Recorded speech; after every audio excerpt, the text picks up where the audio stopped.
दोस्तों, आज मैं आप लोगों के सामने एक बार फिर से एक नया और ख़ास ड्रामा लेकर के पेश हो चुका हूँ, जिसको ऑडियंस की तरफ से बहुत ही ज़्यादा पसंद किया जा रहा है और बहुत ही ज़्यादा इस ड्रामे को अप्रिशिएट भी किया जा रहा है। ड्रामा काफ़ी कमाल का है और ड्रामे का नाम लेली हुरकेम्बाली मेना कक्कू कक्कन केतु रूनन है, जो एक ज़बरदस्त ड्रामा साबित हो चुका है और इस ड्रामे को दोस्तों नेट शॉट पर रिलीज़ भी करा दिया गया है।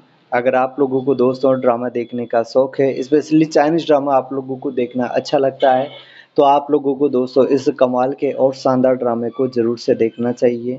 ये ड्रामा काफ़ी कमाल का है और डेफ़िनेटली आप लोगों को पसंद आएगा।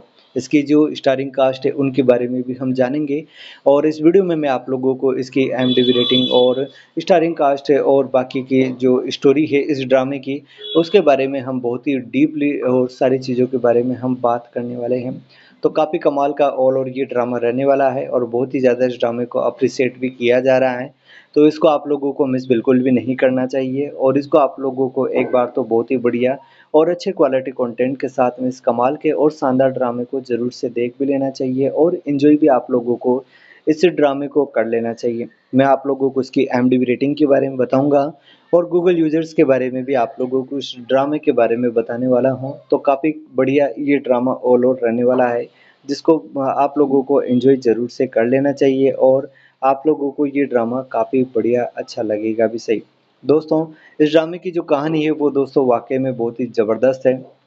जहाँ पर हमने इसके जो 1 से 5 तक एपिसोड है उसके बारे में हमने इसके पहले पार्ट में डिटेल के साथ में चर्चा कर ली थी। अब आगे की जो स्टोरी है उसके बारे में बात करते हैं। तो अब तक हमने आयु को देखा, जिसे अब सब आयु मस्तिष्का करने लगे थे। आखिरकार महल के अंदर पहुँचने में वो सफल हो जाती है और उसकी मदद करता है देवन, जो उसे पहले महल जाने के लिए एक विशेष पहचान पत्र देता है। महल में जाते ही उसकी मुलाकात होती है फेरी से। फेरी अब उसका बेटा नहीं बल्कि उसका पोता है, जो सम्राट बन चुका है। आयु उसे देखकर भावुक हो जाती है और कहती, मैं तुम्हारी माँ हूँ। ये सुनकर पूरा महल हक्का बक्का हो जाता है और बहुत से लोग उसकी बात पर यकीन नहीं करते। अब सबकी नज़र इस बात पर टिक जाती है कि सम्राट फेरी उसकी बात पर कैसे प्रतिक्रिया देगा। महल में आयु को एक चुनौती दी जाती है। एक महिला उससे कहती है कि अगर वो हार गई तो उसे उससे शादी करनी पड़ेगी। आयु ने चुनौती स्वीकार कर लेती है। लड़ाई में आयु ने अपनी पुरानी महारत दिखाते हुए दंत कथाओं वाला भाला चलाने का अंदाज अपनाया। वो जीत जाती है और सबको हैरान कर देती है, यहाँ तक कि उसकी जो प्रतिद्वंदी है उसको भी मजबूर होकर उसे परनानी करना पड़ता है। इस बीच आयु अपने पोते फेरी की देखभाल भी करती रहती है, क्योंकि फेरी की तबीयत लगातार बिगड़ रही है।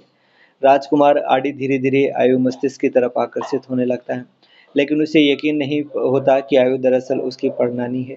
वो उससे शादी करने का प्रस्ताव की सोचता है। सिर्फ इतना ही नहीं, आदि और उसके दोस्तों के मन में ये भी योजना होती है कि आयु को किसी तरह बदनाम किया जाए ताकि उसके खिलाफ हो जाए। अब सवाल ये था कि क्या आयु आदि का प्रस्ताव ठुकराएगी या फिर अपनी असली पहचान का राज खोलेगी। आयु को अब एक और बड़ी चुनौती का सामना करना पड़ता है। महल की एक महिला अलीशा बार-बार उसकी नीयत पर शक करती है और उसे अपमानित करने की कोशिश करती है। इस बीच सम्राट फेरी जो कोई मेरी माँ महारानी आयु का पुराना गीत गा सके, वही मेरी सामने आने योग्य होगा। ये गीत वही था जिसे आयु ने अपने पिछले जन्म में छोटे फेरी को सुलाने के लिए बनाया था। अब सबकी नज़र आयु पर है।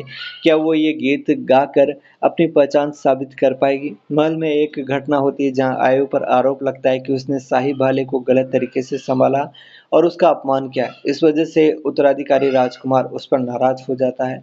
लेकिन तभी सम्राट फेरी दूर से उसकी आवाज़ सुनता है।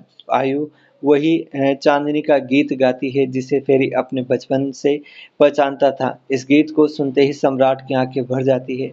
अब सवाल ये था, क्या राजकुमार और बाकी सब लोग उसकी गलती माफ़ करेंगे या आखिरकार फेरी उसे अपनी माँ के रूप में पहचान देगा। ये हमें इस ड्रामे में हमें बहुत ही बढ़िया तरीके से देखने को मिलने वाला है।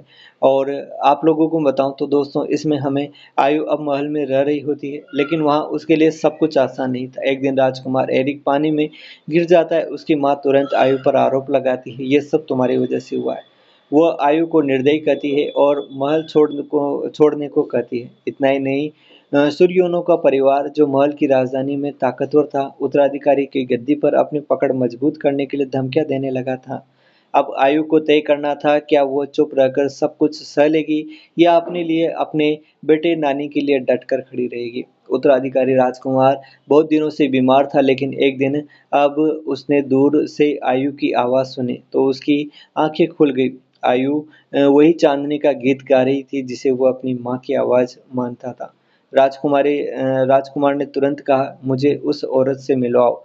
जब उसने आयु को देखा तो वह भी हैरान रह गया, क्योंकि आयु ने उसे नीले गाल की उड़ान वाली तलवारबाजी दिखाई जो केवल उसकी माँ को आती थी। अब राजकुमार के दिल में शक घर आने लगा, क्या ये सचमुच उसकी माँ है? आखिरकार आयु ने राजकुमार फेरी के सामने अपना सच कह दिया, मैं तुम्हारी माँ हूँ, वही माँ जो 60 साल पहले युद्ध में मरी थी। फेरी का दिल डोल उठा। एक तरफ उसके सामने एक जवान लड़की खड़ी थी, दूसरी तरफ उसके दिल गहराइयों में छुपी हुई पुरानी यादें इस लड़की की बातों से जिंदा हो रहा था।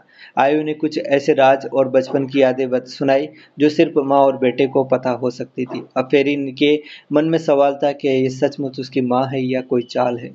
ये हमें काफ़ी कमाल का ड्रामा देखने को मिलता है दोस्तों, जिसको आप लोगों को डेफ़िनेटली देखना चाहिए। ये ड्रामा इस समय पे लेलेहुर केम्बाली मेनाककुकु केतुरुरन के नाम से आप लोगों को काफ़ी अच्छे क्वालिटी कंटेंट के साथ में नेटशॉर्ट पर, जिसके 67 एपिसोड है, ये आप लोगों को वहाँ पर देखने को मिल रहा है, जहाँ पर आप लोग उस ड्रामे को जाकर एंजॉय कर सकते हो।